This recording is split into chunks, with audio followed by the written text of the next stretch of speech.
Hallelujah. Hallelujah. We greet you all in the precious name of our Lord and Savior Jesus Christ. ನಿಮ್ಮೆಲ್ಲರಿಗೂ ಯೇಸು ಕ್ರಿಸ್ತನ ಮಧುರ ನಾಮದಲ್ಲಿ ನಿಮಗೆ ನಾವು ವಂದಿಸ್ತೇವೆ. It is such a joy to teach God's word. ದೇವರ ವಾಕ್ಯವನ್ನು ಕಲಿಸುವಂತದ್ದು ಎಷ್ಟು ಸಂತೋಷಕರವಾಗಿದೆ. And teaching about prayer is very important. ಪ್ರಾರ್ಥನೆ ಕುರಿತಾಗಿ ಕಲಿಸುವಂತದ್ದು ಕೂಡ ಮುಖ್ಯವಾಗಿದೆ. Everybody is praying. ಪ್ರತಿಯೊಬ್ಬರು ಪ್ರಾರ್ಥನೆ ಮಾಡ್ತಾರೆ. Our prayers should be answered. ನಮ್ಮ ಪ್ರಾರ್ಥನೆಗೆ ಉತ್ತರ ಸಿಗಬೇಕು. So the topic what I'm teaching is our prayers will be answered. ನಾನು ಕಲಿಸುವಂತ ವಿಷಯ ಏನಂದ್ರೆ ನಮ್ಮ ಪ್ರಾರ್ಥನೆಗಳಿಗೆ ಉತ್ತರ ಸಿಗ್ತದೆ. All our prayers will be answered. ನಮ್ಮ ಎಲ್ಲಾ ಪ್ರಾರ್ಥನೆಗಳಿಗೆ ಉತ್ತರ ದೊರಕುವಂತದಾಗಿದೆ. Please turn your Bible to Gospel according to John 15th chapter. We'll read verse 7. ದಯವಿಟ್ಟು ನಿಮ್ಮ ಸತ್ಯವೇದವನ್ನು ಯೋಹಾನ ಬರೆದ ಸುವಾರ್ತೆ 15ನೇ ಅಧ್ಯಾಯ 7ನೇ ವಚನವನ್ನು ತಿರುಗಿಸ್ರಿ, ನಾವು ಅದನ್ನು ಓದ್ಕೊಳ್ಳೋಣ. If you abide in me and my words abide in you, you shall ask what you will, it shall be done unto you. ನೀವು ನನ್ನಲ್ಲಿಯೂ ನನ್ನ ವಾಕ್ಯಗಳು ನಿಮ್ಮಲ್ಲಿಯೂ ನೆಲೆಗೊಂಡಿದ್ದರೆ ಏನು ಬೇಕಾದರೂ ಬೇಡಿಕೊಳ್ಳಿರಿ, ಅದು ನಿಮಗೆ ದೊರೆಯುವುದು. This is the words of our Lord Jesus Christ. ಇದು ಯೇಸು ಕ್ರಿಸ್ತನ ಮಾತುಗಳಾಗಿವೆ. If you abide in me, that is you are born again. ನೀವು ನನ್ನಲ್ಲಿ ನೆಲೆಗೊಂಡಿದ್ದೀಯಾದ್ರೆ ಅಂದ್ರೆ ಅರ್ಥ ನೀವು ಹೊಸದಾಗಿ ಹುಟ್ಟಿರುವುದಾದ್ರೆ. And my words abide in you. If my scriptures is in your heart. ನನ್ನ ವಾಕ್ಯಗಳು ನಿಮ್ಮಲ್ಲಿ ನೆಲೆಗೊಂಡಿರುವಂತದ್ದು ಅಂದ್ರೆ ಅರ್ಥ ದೇವರ ವಾಕ್ಯವು ನಿಮ್ಮ ಹೃದಯದಲ್ಲಿ ನೆಲೆಗೊಂಡಿದ್ದಿದ್ರೆ ಆದ್ರೆ you shall ask what you will.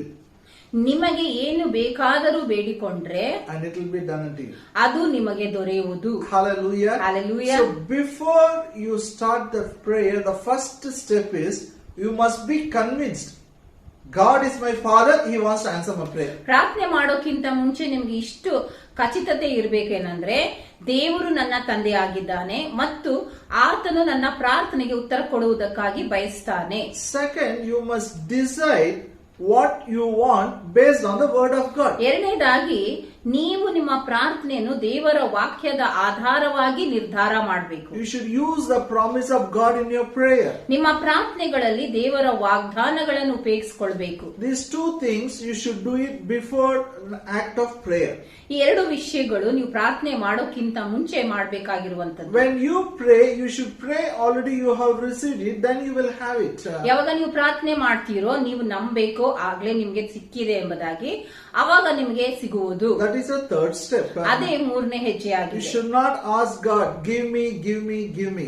ನೀವು ದೇವರಿಗೆ ಕೇಳಬಾರದು ಕೊಡು ಕೊಡು ಕೊಡು ಎಂಬ. Rather you should take the promise and say, Father God, I thank you, you have given me this. When you pray like that, then you will have it. ಆದ್ರೆ ಅದ್ರ ಬದಲಾಗಿ ನೀವು ದೇವರಿಗೆ ಸ್ತೋತ್ರ ಹೇಳ್ಬೇಕು. ದೇವರೇ ನೀನು ಆಗಲೇ ನನಗೆ ಕೊಟ್ಟಿದ್ದಿ, ಅದಕ್ಕೆ ನಿನಗೆ ಸ್ತೋತ್ರ. After you say Amen, how you take care of mind is very important. ನೀವು ಆಮೇನ್ ಅಂತ ಹೇಳಿದಾದ್ಮೇಲೆ ನಿಮ್ಮ ಮನಸ್ಸನ್ನು ಹೇಗೆ ನೀವು ನೋಡ್ಕೊಳ್ತೀರಿ ಅನ್ನುವಂಥದ್ದು ಕೂಡ ಮುಖ್ಯ. Every thought, desire which comes in your mind should be in line with the word of prayer what you have made. ನಿಮ್ಮ ಮನಸ್ಸಿನಲ್ಲಿ ಬರುವಂತ ಪ್ರತಿಯೊಂದೊಂದು ಯೋಚನೆಗಳು ಅದು ನಿಮ್ಮ ಪ್ರಾರ್ಥನೆಗೆ ಅನುಸಾರವಾಗಿ ಇರಬೇಕು. Keep away the fear, doubt and worries. ಅಲ್ಲಿ ಭಯ, ಚಿಂತೆ ಮತ್ತು ಸಂಶಯವನ್ನು ನೀವು ದೂರ ಇಡಬೇಕು. And fifth one, you have to protect your faith. You have to guard your faith. ಐದನೇ ವಿಷಯ, ನೀವು ನಿಮ್ಮ ನಂಬಿಕೆಯನ್ನು ಕಾಪಾಡಿಕೊಳ್ಳಬೇಕು. Hallelujah. Hallelujah. Many times faith and patience they work together. ಎಷ್ಟೋ ಸಮಯದಲ್ಲಿ ತಾಳ್ಮೆ ಮತ್ತು ನಂಬಿಕೆ ಇವೆರಡು ಒಟ್ಟಾಗಿ ಕಾರ್ಯ ಮಾಡ್ತವೆ. And sixth one, that's what I'm teaching now. ಆರನೇ ವಿಷಯ, ಅದನ್ನು ಈಗ ನಾನು ಕಲಿಸ್ಕೊಡ್ತಾ ಇದ್ದೀನಿ. After you say Amen, before you get the result, all these things you should do. ನೀವು ಆಮೇನ್ ಅಂತ ಹೇಳಿದಾದ್ಮೇಲೆ ಮತ್ತು ನಿಮಗೆ ಫಲಿತಾಂಶ ಸಿಗುವ ತನಕ ಇದನ್ನು ಮಾಡಬೇಕಾಗಿದೆ. Think constantly on the promise of God which you use in your prayer. ನಿಮ್ಮ ಪ್ರಾರ್ಥನೆಯಲ್ಲಿ ನೀವು ಉಪಯೋಗಿಸಿಕೊಂಡಿರುವಂತ ಆ ವಾಗ್ದಾನದ ಕುರಿತಾಗಿ ಸತತವಾಗಿ ನೀವು ಯೋಚನೆ ಮಾಡಬೇಕು. With your spirit, soul and body, with total attention you should give for the word of God. ನಿಮ್ಮ ಆತ್ಮ, ಪ್ರಾಣ, ಶರೀರ, ನಿಮ್ಮ ಸಂಪೂರ್ಣ ಗಮನದಿಂದ ಅದನ್ನೇ ನೀವು ಧ್ಯಾನ ಮಾಡಬೇಕು. Focus on it. ಅದರ ಮೇಲೆ ನೀವು ನಿಮ್ಮ ಗಮನ ಇಡಬೇಕು. So I explained you how you can find the word of God, how you live a life, and I gave example of healing and health. ನಾನು ನಿಮಗೆ ವಿವರಿಸಿದ್ದೇನೆ ಹೇಗೆ ನೀವು ಉದಾಹರಣೆ ಆಗಿ ನಿಮಗೆ ಸ್ವಸ್ಥತೆ ಕುರಿತಾಗಿ ಹೇಳಿ ಇದನ್ನು ನಾನು ವಿವರಿಸಿದ್ದೇನೆ. one more example. ಈಗ ಮತ್ತೊಂದು ಉದಾಹರಣೆ. Turn your Bible to book of Romans, 4th chapter. We'll read verse 19. ನೀವು ನಿಮ್ಮ ಸತ್ಯವೇದವನ್ನು ರೋಮಾಪುರದವರಿಗೆ ಬರೆದ ಪತ್ರಿಕೆ 4ನೇ ಅಧ್ಯಾಯಕ್ಕೆ ತಿರುಗಿಸ್ರಿ. Verse 19. 19ನೇ ವಚನ. 4:19. And being not weak in faith, he considered not his own body now dead, when he was about 100 years old, neither ate the deadness of Sarah's womb. ರೋಮಾಪುರದವರಿಗೆ ಬರೆದ ಪತ್ರಿಕೆ 4ನೇ ಅಧ್ಯಾಯ 19ನೇ ವಚನ. ಅವನು ಹೆಚ್ಚು ಕಡಿಮೆ 100 ವರ್ಷದವನಾಗಿದ್ದು ತನ್ನ ದೇಹವು ಆಗಲೇ ಮೃತಪ್ರಾಯವಾಯಿತೆಂದು ಸಾರಳಿಗೆ ಗರ್ಭಕಾಲ ಕಳೆದು ಹೋಯಿತೆಂದು ಯೋಚಿಸಿದಾಗ್ಯೂ ಅವನ ನಂಬಿಕೆಯು ಕುಂದಲಿಲ್ಲ. Here it says about Abraham.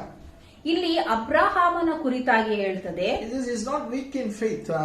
ಇದು ಹೇಳ್ತದೆ ಆತನು ತನ್ನ ನಂಬಿಕೆಯಲ್ಲಿ ಆತನು ಬಲಹೀನನಾಗಿರ್ಲಿಲ್ಲ. Because he considered not his own body. ಯಾಕಂದ್ರೆ ಆತನು ತನ್ನ ದೇಹವು ಆಗಲೇ ಮೃತಪ್ರಾಯವಾಯಿತೆಂದು ಆತನು He ಯೋಚಿಸಲಿಲ್ಲ. was 100 years old man. ಆತನು 100 ವರ್ಷದ ಮನುಷ್ಯನಾಗಿದ್ದ. It is as good as dead. ಅದು ಸತ್ತಂತ ರೀತಿಯಲ್ಲಿಯೇ ಇತ್ತು. But he considered his not own body now dead.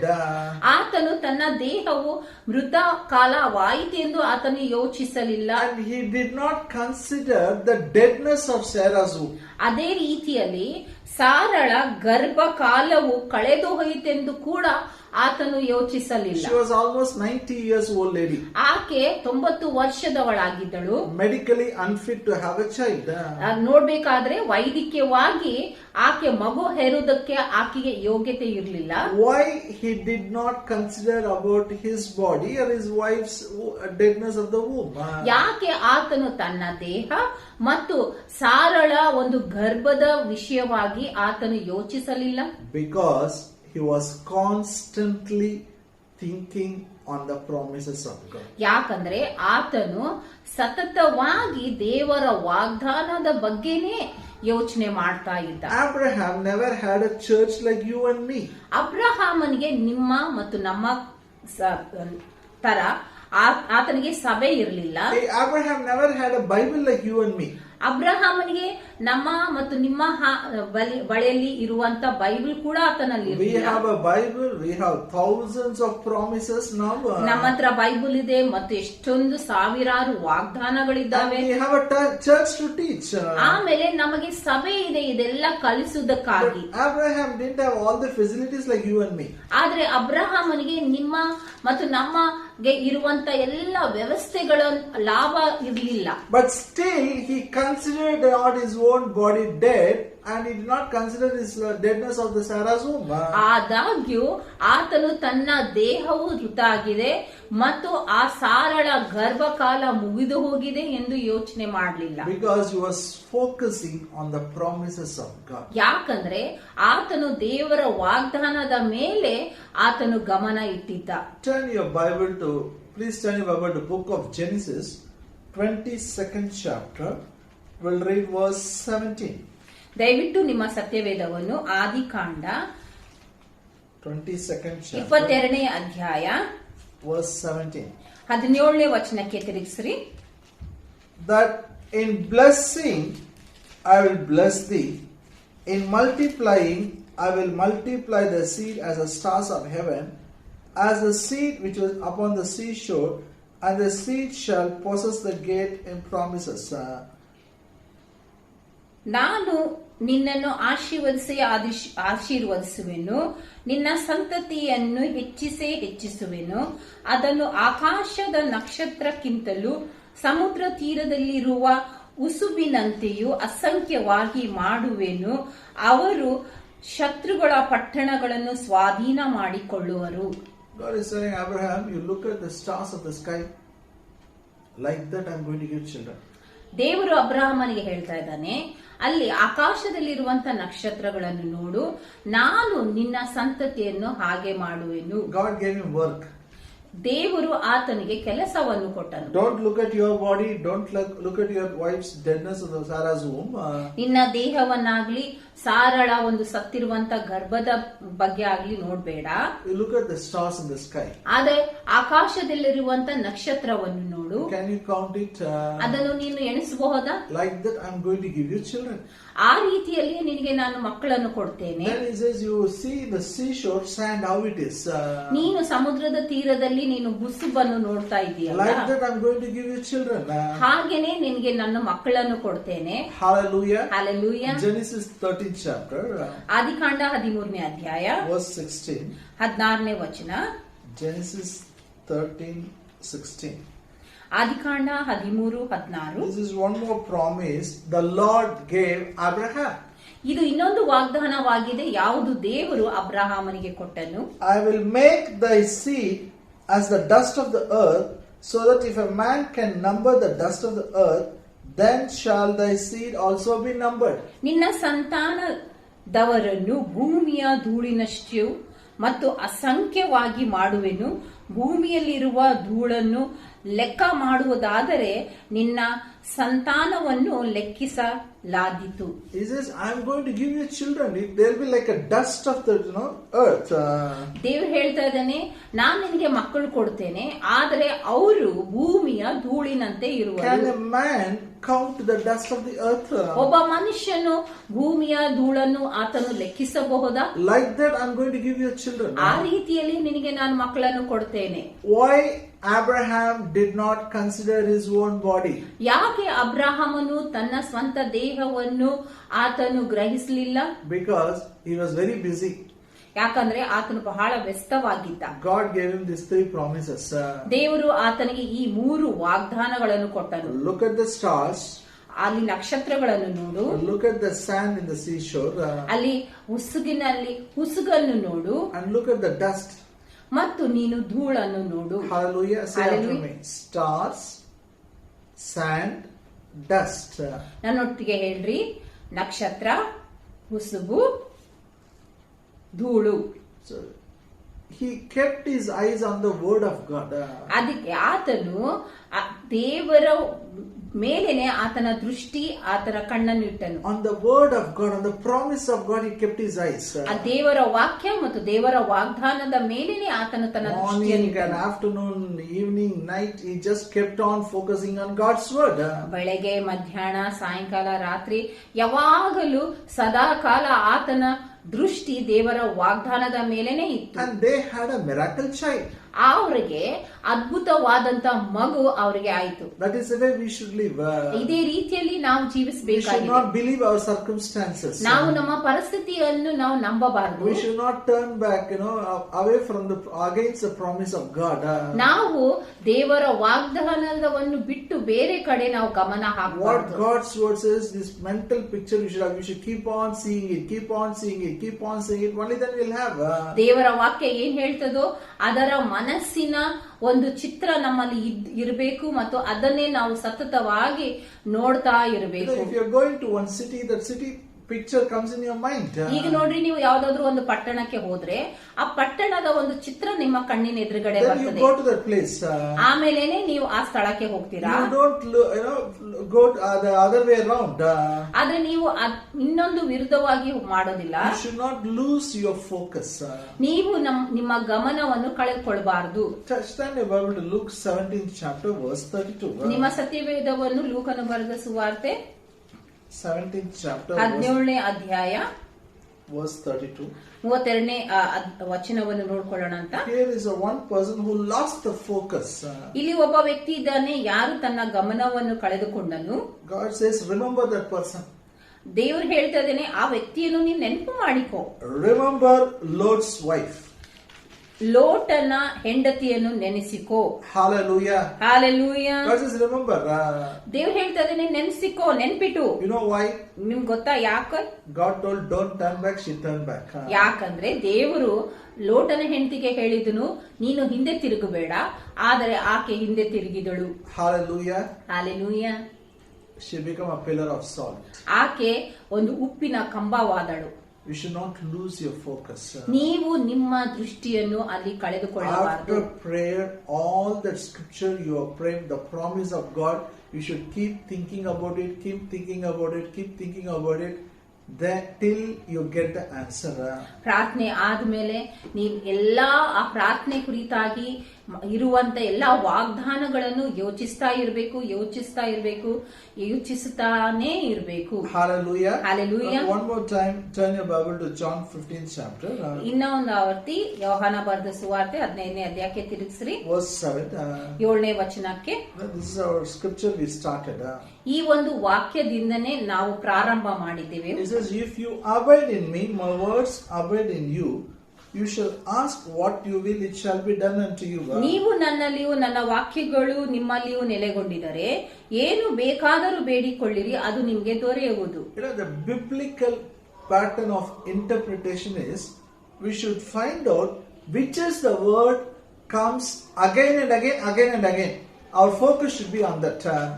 ಈಗ ಈ ವಾಕ್ಯದ ಒಂದು ಪ್ರಕಟಣೆ ಅಂದ್ರೆ ಈ ವಾಕ್ಯದ ಪ್ರಕಟಣೆ ನಮಗೆ ಸಿಗ್ಬೇಕಾದ್ರೆ ನಾವು ನೋಡ್ಬೇಕು ಈ ಒಂದು ವಾಕ್ಯದಲ್ಲಿ ಯಾವ ಒಂದು ಪದ ಪದೇ ಪದೇ ಬರ್ತಾ ಇದೆ ಅದರ ಕುರಿತಾಗಿ ನಾವು ಗಮನ ಕೊಡಬೇಕು. Scripture is telling about that particular word. That is the point. We have to focus on that. ಆ ವಾಕ್ಯವು ಆ ಒಂದು ನಿರ್ದಿಷ್ಟವಾಗಿ ಇರುವಂತ ಆ ಪದದ ಕುರಿತಾಗಿ ಹೇಳ್ತಾ ಇದೆ ಎಂಬುದಾಗಿ ನಾವು ಅರ್ಥ ಮಾಡಿಕೊಳ್ಳಬೇಕು. If you observe this 7th verse, the word you is coming again and again. ಈ ಒಂದು 7ನೇ ವಾಕ್ಯವನ್ನು ನಾವು ಲಕ್ಷ್ಯ ಕೊಟ್ಟು ನೋಡಿದರೆ ಅಲ್ಲಿ ಆ ಪದ ನೀವು ನೀನು ಅಂತ ಬೇಗ ಬೇಗ ಬರ್ತಾ ಇದೆ. In English Bible, the word you comes 5 times. English Bible ನಲ್ಲಿ ನೀನು ಅನ್ನುವಂತ ಪದ 5 4 times in Kannada. ಕನ್ನಡದಲ್ಲಿ 4 ಸಾರಿ ಇರಬಹುದು. Hallelujah. Hallelujah. 5 times is coming. 5 ಸಾರಿ ಅದು ಬರ್ತಾ ಇದೆ. So that is the focus. ಅದೇ ಒಂದು ಗಮನವಾಗಿದೆ. Hallelujah. Hallelujah. Whether you are going to succeed in prayer or not depends on you.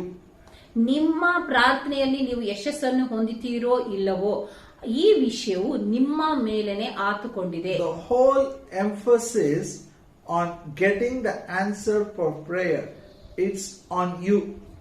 ಪ್ರಾರ್ಥನೆಗೆ ಉತ್ತರ ಸಿಗುವುದಕ್ಕಾಗಿ ಇರುವಂತ ಪೂರ್ತಿ ಆಗಿ ಇರುವಂತ ಭಾರ ಅದು ನಿಮ್ಮ ಮೇಲೆನೆ ಆತುಕೊಂಡಿದೆ. Are you going to abide in him?